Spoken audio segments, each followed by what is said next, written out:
하나님 아버지 감사합니다. 오늘 특별히 우리 모두 다 하나님의 자녀요, 하나님 나라의 상속자로 이 시간 세워주심을 감사합니다. 이제 마땅히 하나님의 상속자로서 우리가 어떻게 이 땅에서 하나님께 할렐루야 아멘이 되는지 돌아보는 이 시간, 주께서 말씀하실 때에 우리 심령 가운데 새기게 하시고 그 말씀대로 실천하여서 하나님의 놀라운 복을 온 땅에 누리는 믿음의 백성들 우리 모두 다 되게 하여 주옵소서. 예수님의 이름으로 기도합니다. 아멘. 네, 저는 오늘 이 디도서 이 3장밖에 안 되는데 사실 이 디도서를 살펴볼 때마다 그 내용이 얼마나 풍성하고 귀한 내용인지 모릅니다. 오늘 특별히 이 3장 거기 3절부터 11절까지 우리 같이 읽었는데 그 읽는 그 내용만 우리가 정확하게 이해하고 파악하고 그것이 그냥 아는 것 차원을 넘어서서 이 말씀대로 내가 살아가고 있구나라고 우리 마음에 확정이 되고 감사가 된다면 정말 우리는 하나님의 상속자로서 엄청난 복을 누리고 있다는 사실을 오늘 우리가 새롭게 또 깨닫게 될 줄로 믿습니다. 이 디도는 사람 이름입니다. 사람 이름. 사도 바울이 자기 정말 아들과 같이 자기의 정말 친아들처럼 귀하게 여겼던 한 사람이 있었습니다. 정말 사랑했던 그 귀한 아들과 같은 제자 한 사람. 누굴까요? 디모데입니다. 우리 지난 시간에 디모데의 장사를 밟았죠. 너 하나님의 사람아 라고 사도 바울이 말했던 디모데. 그런데 이 디모데와 버금가게 정말 사도 바울의 마음속에 정말 귀한 자기 자녀처럼 생각했던 한 사람이 바로 오늘 이 디도입니다. 디모데는 에베소 교회를 목회했던 하나님의 사람이고 디도는 그 지중해에 큰 섬, 작은 섬이 대표적으로 두 개가 있는데 큰 섬은 사이프로, 키브로스 섬이고 작은 섬은 오늘 나오는 고레데, 크레타 섬입니다. 영식으로 말하면 그레데. 이 섬에서 예수 믿는 사람들을 함께 돕고 또 목회하고 양육해내는 그 사명을 이 디도가 감당하고 있는데 사도 바울이 자기 아들과 같은 이 디도를 정말 중보하고 기도하면서 오늘 이 디도서를 편지를 써서 보내준 그 내용을 우리가 지금 읽었던 것입니다. 그렇다면 우리가 에베소 교회의 환경과 상황을 지난주 잠깐 살펴봤듯이 이 그레데 섬은 어떤 섬이냐? 여기 제주도에서 살아본 경험도 있고 지금도 사시는 분도 계십니다만은 육지하고 또 섬의 환경은 또 다릅니다. 아니 그 다른 것보다도 물질적인 것보다도 영적인 의미에서 현실적으로 그들이 배를 타야 되고 정말 그 불가항력적인 어떤 그런 자연의 어떤 그 풍파 속에서 정말 그들이 그 마음 속에 의지하는 그 마음이 육지보다도 그 섬은 훨씬 더 클 수밖에 없습니다. 그러니까 하나님을 모를 때는 어떻게 해요? 그냥 잡신과 우상을 섬길 수밖에 없는 것이죠. 그래서 샤머니즘이 섬 같은 지역에는 굉장히 깊이 되어 있습니다. 그런데 이 그레데 섬도 정말 그런 섬이었습니다. 거기다가 더 플러스 해가지고 그 섬에 그 헬라파 지도자, 소위 그런 지도자다라는 사람들이 들어가가지고 사도 바울이 전하는 복음 이것을 회방하고 희석시키고 엉뚱하게 사람들의 마음을 붙들어가지고 미혹하는 그런 일들이 굉장히 많았던 바로 그 지역입니다. 그러면서 오늘 그 앞에 보면 그레데 섬을 대표적으로 표현하는 그 작구가 있는데 그레데 사람들은 어떤 사람인가 보세요. 그레데인들은 항상 거짓말쟁이며 악한 짐승이며 배만 원하는 게으름뱅이라. 이런 말이 돌 정도로 그 그레데 섬의 환경은 정말 척박한 환경이었습니다. 그런데 이제 사도 바울이 그 그레데 섬을 통해서 이 디도를 거기에 남겨두고 목회를 하고 했던 그 상황을 사도 바울이 노심초사 기도하지 않을 수 없는 거잖아요. 결국은 오늘 이런 편지를 써서 보내는 겁니다. 그러면서 디도에게 지난주 디모데에게 이렇게 그들에게 가르쳐라고 했던 그것처럼 오늘도 이 디도에게 너는 그레데 사람들에게 이렇게 선포하여서, 선포한다는 말은 우리 식대로 말하면 입을 열어서 말을 해서 소리를 내서 하나님의 하나님 되심을 확실하게 증거해라. 이런 차원인 겁니다. 그러면 뭐를 그렇게 증언해야 될까? 오늘 3절부터 보면은요. 1절부터 제가 보겠습니다. 너는 그들로 하여금 통치자들과 권세 잡은 자들에게 복종하며 순종하며 모든 선한 일 행하기를 준비하게 하며 아무도 비방하지 말며 다투지 말며 관용하며 범사의 온유함을 모든 사람에게 나타낼 것을 기억하게 하라. 그러니까 예수 믿는 사람들의 나름대로의 삶의 자세를 일반적으로 지금 이렇게 말하고 있는 겁니다. 그러니까 예수 믿는 사람답게 세상과 싸우지 말고 상식을 우리는 초월할 수는 있지만 상식을 반해서는 안 된다는 이야기를 하는 겁니다. 그 일반적인 도덕률도 거기에 포함되고요.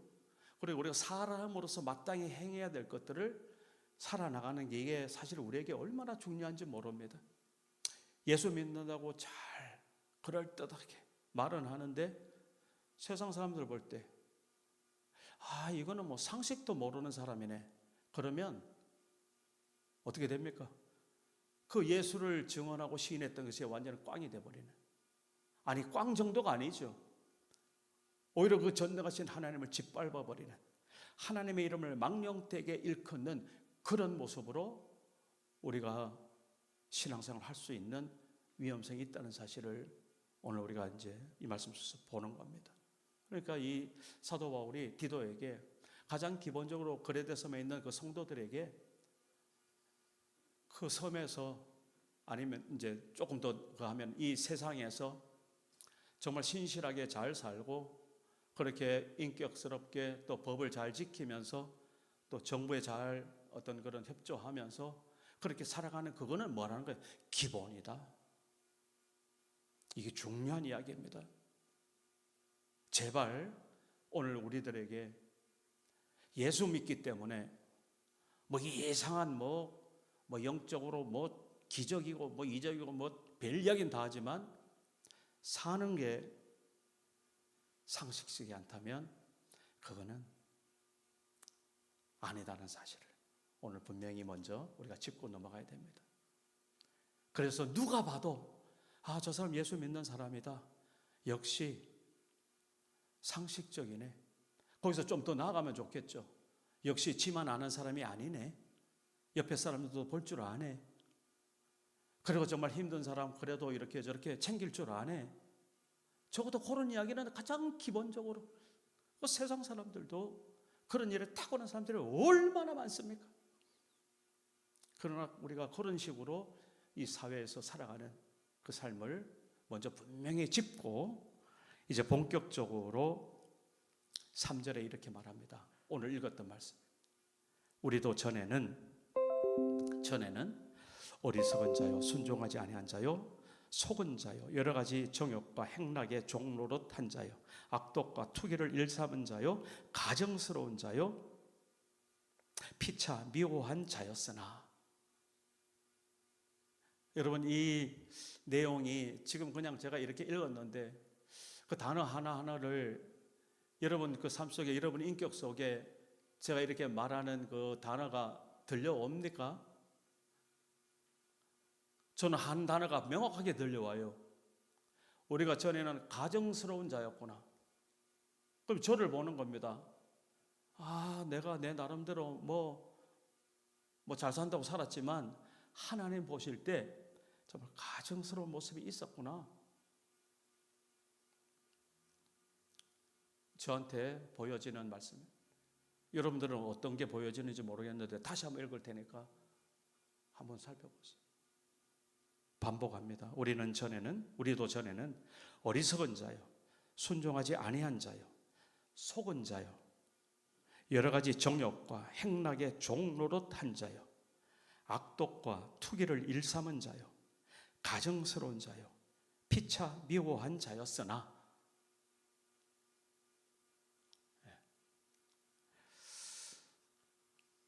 그러나 이제는, 이게 반전입니다. 전에는 그랬으나 이제는 우리 구주 하나님의 자비와 사람 사랑하심이 나타날 때에, 한마디로 무슨 말입니까? 예수 그리스도께서 이 땅에 오셔서 우리를 위해서 우리의 이 허물을 몽땅 뒤집어 쓰고 십자가에서 우리 죄를 소멸하신 바로 그 순간, 그 하나님의 아들의 그 은혜가 나타나는 바로 그때에 이 말입니다.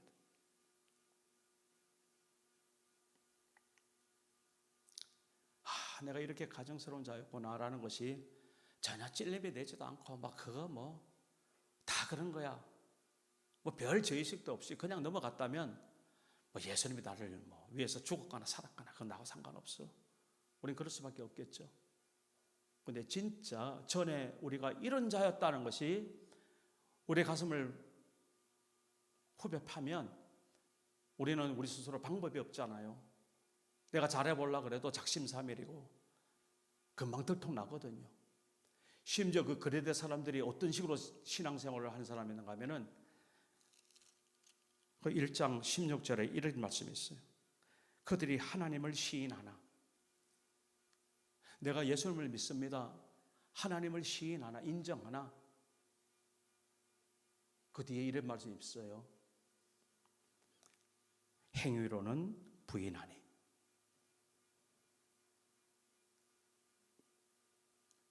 나하고는 상관없는 이야기야 이렇게 들려지면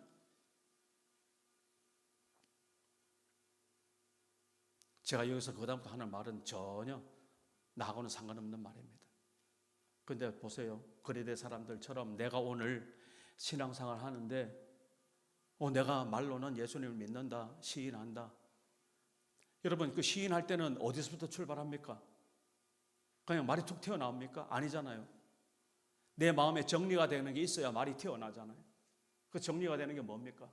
사람이 마음으로 믿어 의에 이르고 입으로 시인하여 구원에 이른다. 로마서 10장 말씀처럼 적어도 내가 마음으로 믿고 시인하는 겁니다. 그게 시인이에요. 그런데 이 사람들은 그 마음으로 믿는 것 그거 별로 중요하지 않아. 나보고 믿으라니까 그래 내가 믿어줄게. 나도 믿어. 나도 알아. 나도 예수님 믿어. 그보다 더 하는 경우도 많겠죠. 그런데 그 말 그대로가 아니라는 것이 어디서 들통납니까? 정말 마음으로 믿었다면 행위로 드러나잖아요. 그 마음으로 믿은 것이. 물론 우리 연약해서 아까도 말했던 작심삼일인 것은 있죠. 우리가 누가 한 번 결심하면 끝까지 갑니까? 작심삼일. 저는 작심삼일이 좋아요. 3일 만에 한 번씩만 결심하면 되니까. 그나마라도. 근데 나는 그것도 안 되더라고요. 매일매일 결단해야 되더라고요. 매일매일.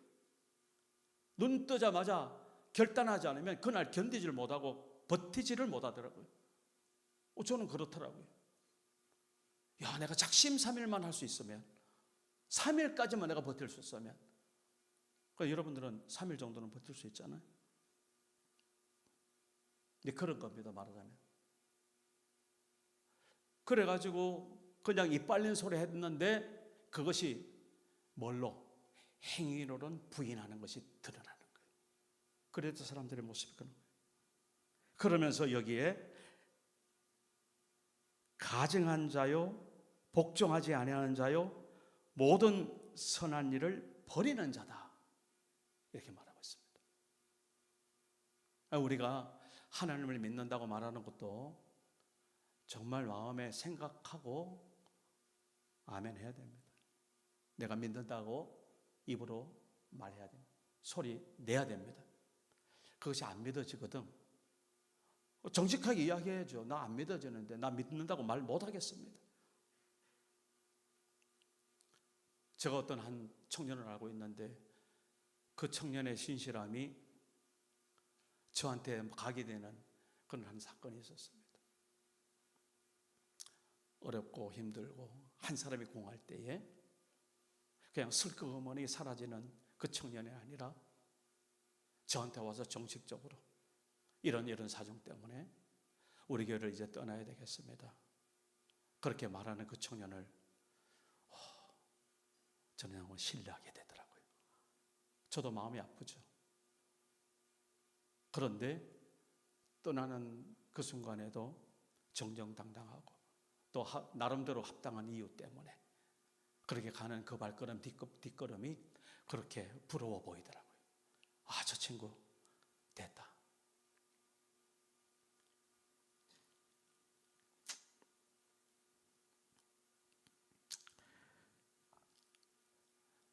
하나님 앞에 우리의 믿음의 고백이 바로 그랬으면 좋겠습니다. 정말 믿으면 믿는다고 딱 부러지게 말하는 건 당연한데 믿어지지 않으면 안 믿어진다고 이야기하세요. 그래야 그 다음에 희망이 있습니다. 믿지도 않는데 금방 행위로 들통날 그 말을 왜 이빨림으로 하냐 말이에요. 우리 앞으로는 예수 믿는다는 말 함부로 하지 마십시다. 여기 있는 분들은 다 믿으니까 그 상황 안 되겠지만 혹여라도 내 마음에 지금 이 자리에서 내가 안 믿어지는데 나 믿어야 되나? 그러고 있으면 확실하게 믿어질 때까지 내가 믿습니다만 유보. 첫째, 내 마음으로 확실히 믿어질 때 그때 말로 내가 믿습니다. 그러고 나서 내 행위로 그것을 증명해내는 그 삶을 살아내라 이 말인 겁니다. 내가 행위가 똑바라서 내 믿음으로 구원받는 게 아니라는 것은 이미 여러분 아시죠? 오늘 말씀에도 고스란히 나옵니다. 5절 말씀이 우리를 구원하시되 우리가 행한 바 의로운 행위로 말미암지 아니하고 5절 오직 그의 긍휼하심을 따라 하나님의 그 은혜와 사랑에 힘입어서 내 행동과 내 잘남이 아니라 그 하나님의 그 자비와 긍휼하심을 내가 덧입어서 이게 축복인 것을 아는 거예요. 이게 축복인 것을. 그냥 우리가 말로 지금 이렇게 하지만 우리가 숨 쉬는 거 그냥 숨 쉬는 거지만 얼마나 이게 축복인지 아십니까? 그런 식으로 이야기하자면 정말 우리의 축복은 정말. 근데 오늘 여기서 우리가 구원받는 것도 내가 아니구나. 하나님께서 나를 구원하셨구나 하는 그 고백을 여러분들 어떨 때 합니까? 믿기 전에 합니까? 아닙니다. 믿고 나니까 그 고백이 되는 거예요. 그걸 영접하는 자 곧 그 이름을 믿는 자들에게는 예수님을 내가 모신다는 말은 예수님을 믿는다는 말인데 그들은 보세요. 하나님의 자녀가 되는 권세가 주어졌다. 그런데 이 하나님의 권세가 어떻게 주어졌는가? 너의 행위나 너의 잘남이 아니고 혈통도 아니고 육신의 잘남도 아니고 사람의 어떤 뜻이나 기술도 아니고 오직입니다. 오직 유일하게 어떻게 내가 그렇게 영접하고 믿게 되는가? 하나님의 뜻이었구나. 그거를 믿고 나서 고백을 한다니까요. 우리 믿기 전에는 그 고백이 뭔지가 모르는 거죠. 그냥 단순히 이야기하니까 이거 하는 건지 모르겠지만 정말 내가 하나님 앞에 고백은 그래서 나오는, 믿고 나서 나오는, 내가 믿는다는 사실. 그러면 그 믿음 내게 아니라는 거예요. 하나님이 주신 믿음이라는 거예요. 그 믿음을 받고 보니 말씀으로 들려지는 거예요. 그 믿음을 갖고 보니 이 믿음이 이렇게 소중하고 귀한 것인지를 비로소 아는 거예요. 그래서 내 목숨 빼앗길진저 내가 믿음은 빼앗기지 않으리라는 그 마음의 결단과 헌신이 거기서부터 나오는 거예요. 오늘 여기도 우리를 구원하시되 우리가 행한 바 의로운 행위로 말미암지 아니하고, 에베소서 2장 말씀하고 똑같잖아요. 너희가 구원을 이룬 것은 하나님의 은혜로 인하여 그 믿음으로 말미암아 구원을 얻었다. 하나님의 은혜와 그 하나님의 주시는 그 믿음의 선물, 그것을 내가 받아들였다. 그래서 아무도 자랑할 사람이 없다. 자랑 못한다. 자랑할 이유가 없죠. 내가 한 게 하나도 없는데 이 하나님의 은혜와 사랑입니다. 자, 그 하나님의 은혜와 사랑을 내가 받았는 사실을 언제 알게 됩니까? 이것도 믿기 전에는 모르는 거예요. 믿고 나니까, 내가 생명이 있고 나니까 내가 하나님 앞에 구원받은 하나님의 백성이었구나. 그리고 성경을 보면 볼수록 하나님께서 나를 구원하시고자 만세전부터 예정하시고 나를 선택하셔서 나를 부르실 때 내가 반응했구나. 오늘 나의 삶 가운데. 이 말이 지금 무슨 말인지 아시죠? 도대체 지금 목사님이 뭔 말을 하는지 괜찮아요. 그것도 듣고 들으면 또 나중에 이제 제대로 믿어지면 그때 그 말이 그 말이었구나. 곧 옵니다. 그럴 때가. 한 가지 분명한 사실은 하나님께서 나를 믿게 하셨다는 것, 이거 하나 분명하게 오늘 우리가 인정하고 고백했으면 좋겠습니다. 자, 그런데 의로운 행위로 하지 아니하고 무엇을 했느냐? 그 뒤에 보면은 오직 그의 긍휼하심을 따라 두 가지 메커니즘이 나옵니다. 첫째는 중생의 씻음 이야기하고, 두 번째는 성령의 새롭게 하심을 이야기하고 있습니다. 한 사건을 여러 측면에서 보는데 특별히 한 사건을 다른 각도에서 보는 이런 모습이다 기본적으로 생각하시면 됩니다. 중생의 씻음, 성령의 새롭게 하심, 이거는 뭐예요? 내가 뭔가 했다는 것이 아니라 뭐예요? 나를 긍휼하게 여기신, 나를 불쌍히 여기시고 나를 사랑하신 그 하나님께서 나를 위해서 뭔가 하셨구나, 이겁니다. 그런데 그 한 것이 보니까, 내가 내 입장에 보니까 내가 중생의 씻음이라는 단어를, 중생이라는 말은 뭡니까? 다시 태어났다는 것이죠. 중생의 뉴 제너레이션, 새로운 피조물, 이렇게도 이야기하고 born again 이렇게도 이야기하고. 중생이라는 말을 이야기하려면 우리가 기본적으로 어떤 이야기를 깔고 이야기해야 됩니까? 다시 태어났다는 건데, 기존에 있던 나의 삶은 이제 뭐요? 죽어야 된다는 걸 기본으로 하고 하는 이야기입니다. 내가 전혀 죽은 경험이 없는데 내가 새롭게 태어났다, 다시 태어났다, 그 말 암만이 들어봐야 실감이 안 나는 거예요.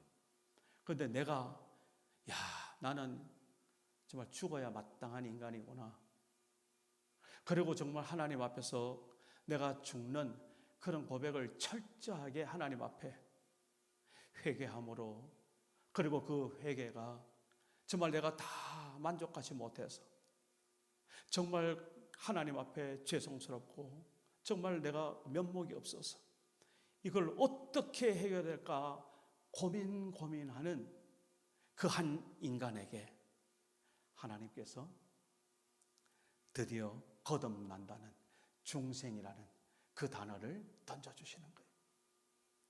그랬을 때 그 사람이 내가 새롭게 거듭났다고, 다시 태어났다고, 이게 얼마나 귀한 축복인지 비로소 알아가기 시작해야 된다는 것이죠. 그런데 중요한 것은 이렇게 그 중생을 뒤에 뭐라고 붙였습니까? 중생에 뭐라 했습니까? 씻음. 거듭나려면 우리가 때를 빡빡 밀고 목욕 자주 해야 됐구나, 그겁니까? 중생은 딱 한 번입니다. 우리 인생 가운데. 내가 어제 중생했고 또 내일 또 중생하고 그런 법은 없습니다. 내 인생 가운데 중생이라는 그 사건은 딱 한 번입니다.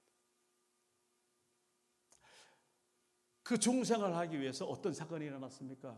예수님의 십자가. 거기로 이제 소급이 되죠. 빨리빨리 진행하겠습니다. 그 십자가에서 어떤 일이 일어났습니까? 내 대신 죽은 예수 그리스도가 보이는 거예요. 온 인류를 위해서, 우리를 위해서 죽으신 예수님이 아니고, 우리는 그냥 막연히 그렇게 알았는데 비로소 그 중생이 나에게 적용되기 위해서 하나님께서 주의 성령의 강동하심으로 그 죽음이 나를 위한 죽음이었구나, 내 대신 죽으신 죽음이었구나, 이게 절절하게 들어오는 거예요. 근데 어떻게 죽었습니까? 곱게 죽었어요? 아니잖아요. 그 십자가에서 외친 그 말, 가장 처절한 말, 엘리 엘리 라마 사박다니, 나의 하나님, 나의 하나님. 분명히 나의 하나님입니다. 어찌하여 나를 버리시나이까. 분명히 하나님의 아들입니다. 근데 그때 그 죄를 도말하시기 위해서, 죄를 씻어주기 위해서 예수님께서 피를 흘려 그 죄를 덮고 씻어내는데, 그때 예수님이 막상 느꼈던 그것은 철저히 나를 외면하는, 나를 짓밟는, 장미가 정말 땅에서 짓밟혀지는 것 같은 그 짓밟음을 예수님이 고백하는 거예요. 엘리 엘리 라마 사박다니, 나의 하나님, 나의 하나님, 어찌하여 나를 버리시나이까. 중생의 시선, 결국은 우리가 거듭나기 위해서, 우리가 다시 태어나기 위해서, 나를 위해서 예수님이 피 흘리신 그 보혈의 씻음을 말합니다. 중생의 뭐라고 써요? 씻음. 예수님께서는 십자가에 단 한 번, 이걸로 구약의 대제사장들은 1년에 한 번씩 그렇게 지성소에 들어가서 피를 뿌리면서, 짐승의 피를 뿌리면서 죄를 씻는 그것이 결국은 어디에서 완성이 되는 거예요? 예수님의 그 십자가에서 완성이 되어서 이제 율법의 종결이 되는, 율법의 마침이 되는 그 예수님의 그 놀라운 은혜가 오늘 나에게 들려지는 거예요. 중생의 씻음. 여러분, 이제 중생의 씻음, 여러분 그 중생의 씻음이 나에게 적용되고 내가 그렇게 씻음 받았구나, 이 말은 무슨 말입니까? 이제는 내가 그냥 막말로 이야기할게요. 나는 이제 죄 없어. 우리는 그렇게 행하여 각기 제 길로 갔거늘 하나님께서는 우리의 죄를 그에게, 예수 그리스도에게 담당시키셨다. 죄를 담당시키셨다. 그 죄를 끌고 갈 이유 없잖아요. 담당시키셨다. 나는 빈손으로 오면 안 돼. 난 깨끗해. 예수님께서 이 죄를 짊어지고 모든 죄를 속량하셨어요. 그런데 여러분 지금 어떤 상황입니까? 단도직입적으로 물어볼게요. 죄인입니까? 의인입니까? 말해봐요. 응? 몰라? 베르 집사 몰라? 분명히 의인이라고 하잖아요. 어느 한 사람 내가 죄인 아닙니다라고 말하는 사람이 여기 어디 있어요? 내가 내 행위를 아는데, 내가 내 죄를 아는데, 그 죄도 아예 알면 다행이지. 죄진구도 몰라. 그런데도 우리는 그 하나님의 그 사랑을 힘입어서 나는 당당하게 하나님의 나를 위해서 흘리신 그 십자가가 내 죄가 씻어진, 예수님의 그 보혈로 씻어진 그 보혈, 그것 때문에 이제 나는 의인이다. 용서받은 의인. 할 수 없는 죄인이 아니라 하나님 앞에 용서받은 의인이다. 또 용서받은 의인이다 그러니까 지가 뭐 신이나 된 것처럼, 하나님이 된 것처럼 그러라고 그 이야기를 하는 게 아닙니다. 우리 인간의 한계도 알고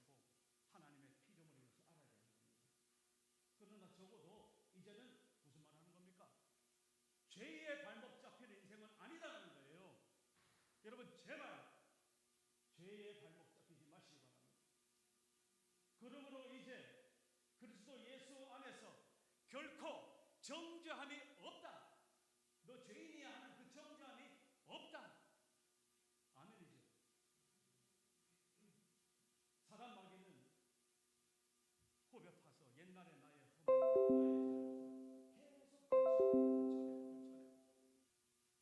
때문에 나를 짜부러뜨리고 빈정거리고 우습게 하고 그런 일이 딱 나름대로 내 삶 속에 내 생각 속에 있거든. 사단은 몰라. 나사렛 예수 이름으로 사단은 몰라. 너는 이제 나를 건들 수 없어. 내 곁에 올 수도 없어. 왜? 나는 이제 내 죄가 완전히 동해야 돼. 완전히 동해서 서 있는 것처럼 정말 하나님 앞에 죄가 없는 하나님의 자녀예요. 어디서 사단 마귀가 나를 넘봐? 바로 참여예요. 나사렛 예수 이름으로. 뭐 큰 소리 안 해도 돼요.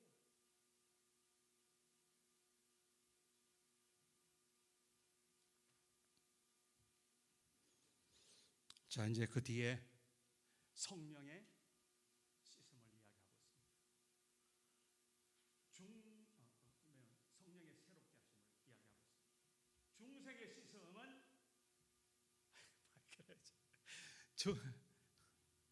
조 목사님이 그래서 나보고 맨날 이거 끼라고 하는데 참 그래 알았어. 들고 갈까?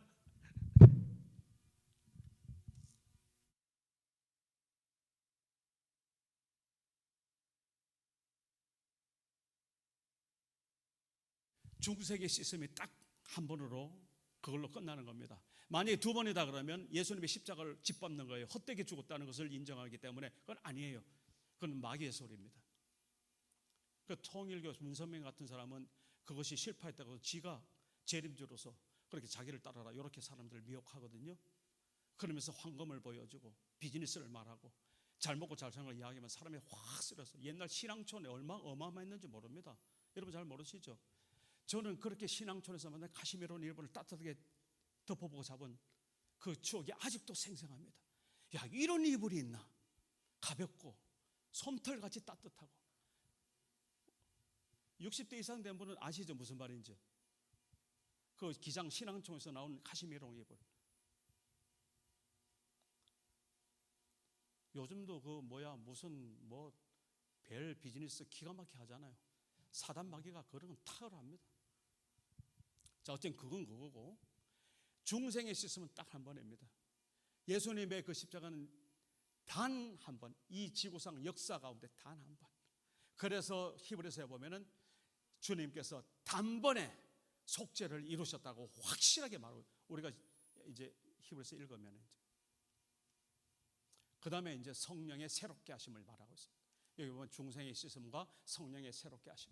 이 성령의 새롭게 하심은 무슨 말입니까? 성령, 내가 아니라는 거죠. 보이지도 않는다는 이야기죠. 그럼 누굽니까? 하나님이 하시는 게 있단 말인 거예요. 하나님이 뭘 하십니까? 나를 새롭게 하신다. 나를 새롭게 하신다. 이게 바로 하나님의 음성입니다. 마귀의 음성은 니까 짓게 그래봤자 더 이상 나가지 못하게 합니다. 더 이상 하나님께 가까이 하지 못하게 합니다. 그 기가 막히게 우리의 허물을 알고 나도 몰랐던 것을 귀신은 정말 기가 막히게 그런 건 우리한테 그리고 때로는 천사처럼 가장해가지고 꾀이는 거 하면 어떨 때는 정말 무서움을 줘가지고 덜덜덜덜 떨게 만드는 그런 사단 마귀이죠. 그런데 하나님은 아닙니다. 하나님의 나라는 의와 희락과 평강이라 그랬습니다. 하나님의 담대한 마음이 전달되어지는 거예요. 그래서 내가 두렵지 않는 거예요. 담대해지는 거예요. 내가 평화스러운 거예요. 내일 당장 다 망하더라도 내가 오늘 하나님 앞에 할렐루야 아멘은 나온다니까요. 그 새롭게 하심을 경험하라 이 말입니다. 왜 못하냐 이 말입니다. 지금 한계를 여기까지 두지 마시기 바랍니다. 저도 예전에는 내가 뭐 내 꼴을 보니까 내 깜냥이 그거밖에 안 돼. 그러니까 여기까지라도 너 그냥 잘하고 그냥 사라지면 돼. 뭐 이런 마음. 내가 지금 생각해 보면 정말 아찔한 이야기죠. 아닙니다. 지금까지 그렇게 생각하더라도 이 시간부터는 자기를 똑바로 보시기 바랍니다. 이제 결론 삼아 이야기하지만 하나님의 상속자라니까요.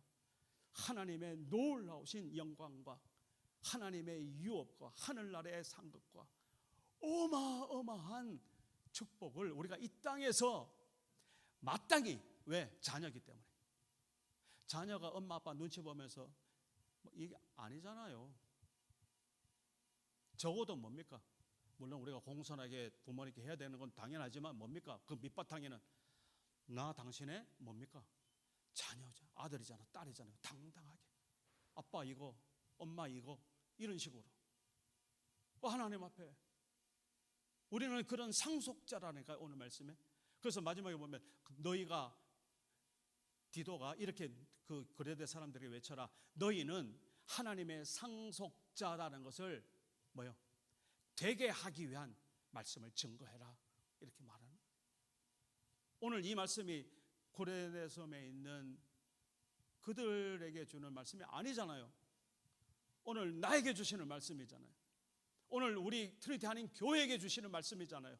저를 이 교회의 그 리더로서, 목회자로서 이제는 저부터 내 수준이 여기 아니었구나, 여기 아니었구나. 하나님의 아들, 하나님의 딸, 이 세상에서는 감당하지 못하는 놀라운 하나님의 능력과 권세를 마음껏 이 땅에서 선포할 수 있는, 외칠 수 있는 하나님의 자녀구나. 이 당당함이 하나님 앞에 기도가 되고 그 기도가 응답이 되고 그래서 하나님 앞에 귀하게 쓰임받는 주의 종 되시기를 주의 이름으로 축복합니다. 성령의 뭐라고요? 새롭게 하심, 날마다 새롭게 하심, 그 은혜가 있다는 사실을 꼭 잊지 마시기 바랍니다. 오늘 우리가 말씀을 들으면서 두 단어, 중생의 씻음, 우리가 거듭난 하나님의 은혜를 입은 자로서의 우리가 하나님 앞에 하나님의 자녀라는 것을 확증하는 이야기고, 두 번째로는 우리가 구원받고 난 후에 하나님의 자녀로서 매일매일 새로운 하나님의 비전과 하나님의 뜻과 하나님이 내게 주신 사명과 그런 놀라운 권세가 내 손에 있다는 사실. 그러니까 중생의 씻음을 받은 하나님의 자녀가 그 권세를 어떻게 쓰겠습니까? 지 잘 먹고 잘 살게 또 쓰겠습니까? 혹시나 그 권세가 내 잘 먹고 잘 사는 대로 내가 써야지 이렇게 생각한다면 다시 돌아가야 돼. 그건 중생부터 다시 거듭나지 않은 거예요. 그거는 벌써.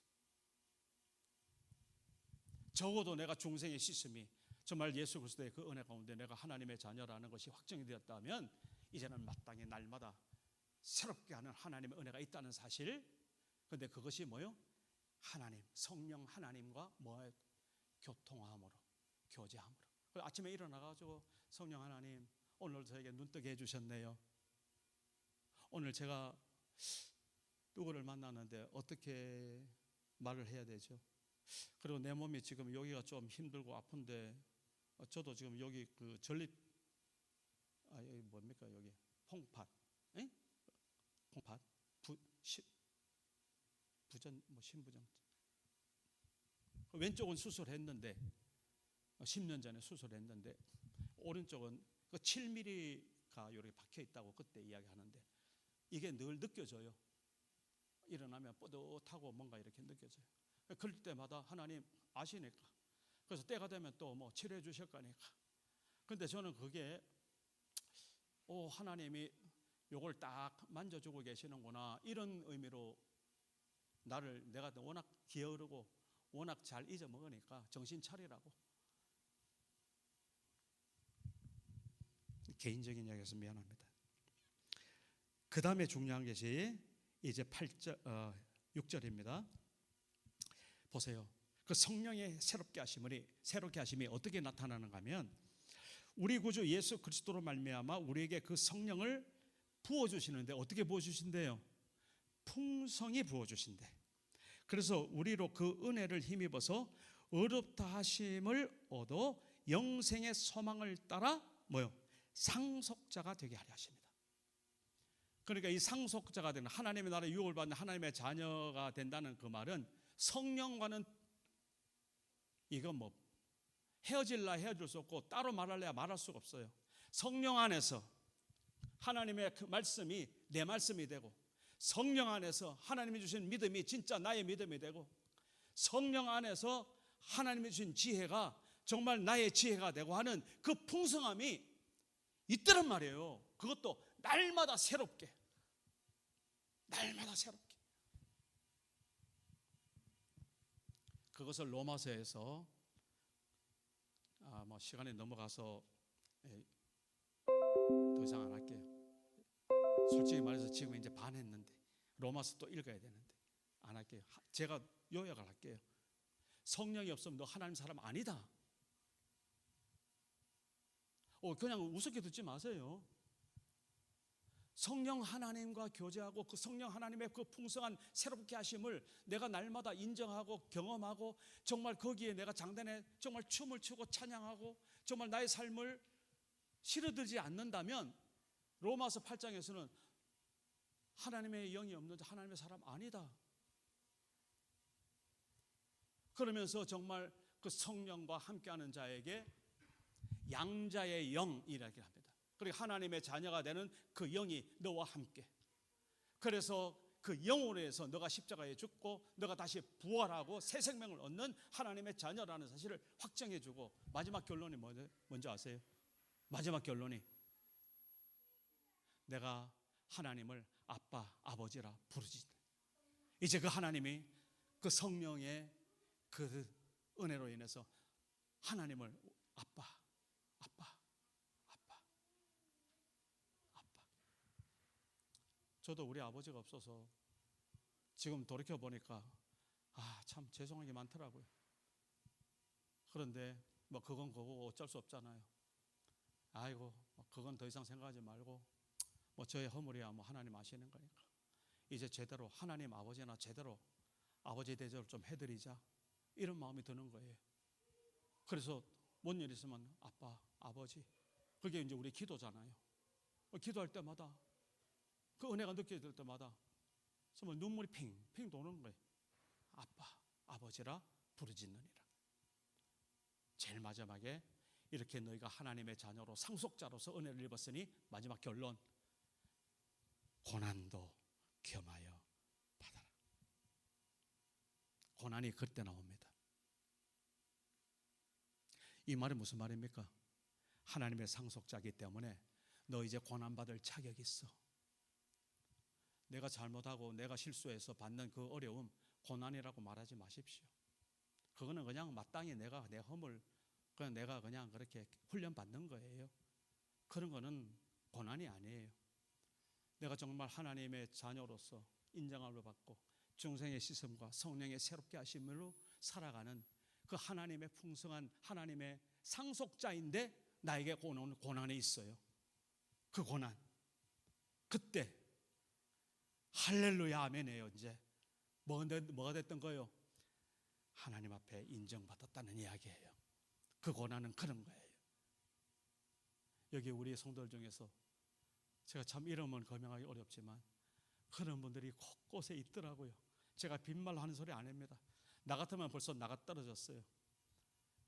그런데 내가 볼 때마다 그 믿음, 야 나보다 훨씬 낫구나, 내 솔직한 이야기로 버텨내는 그 믿음이 정말 빛나는 믿음의 사람들이 있더라고요.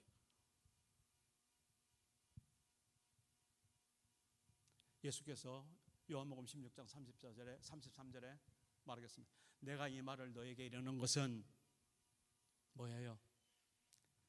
너희로 세상에서 환난을 당하나 고난을 당하나 뭐해라? 담대하라. 내가 세상을 이겨노라. 이 말씀 붙들고 이번 한 주간도 승리하고 우리 평생에 오늘 야베스의 기도, 지난주 우리 야베스의 기도 간단히 말씀해서 그 기도가 어떤 기도인지 대충 감은 오셨을 거예요. 그 야베스의 기도가 우리의 고백이 되어서 날마다 승리하시는 주의 귀한 백성 되시길 주의로 축복합니다. 하나님 아버지, 오늘 우리가 하나님의 상속자로서 오늘 이 자리에 서 있습니다. 하나님의 유업을 받는 상속자로서의 삶이 어떤 삶인지, 중생의 씻음과 성령의 새롭게 하심을 날마다 경험하고 고백하고 하나님께 할렐루야 아멘으로 찬양할 수 있는 우리 트리니티 한인교회 모든 권속들 다 되게 하여 주세요. 예수님의 이름으로 기도합니다.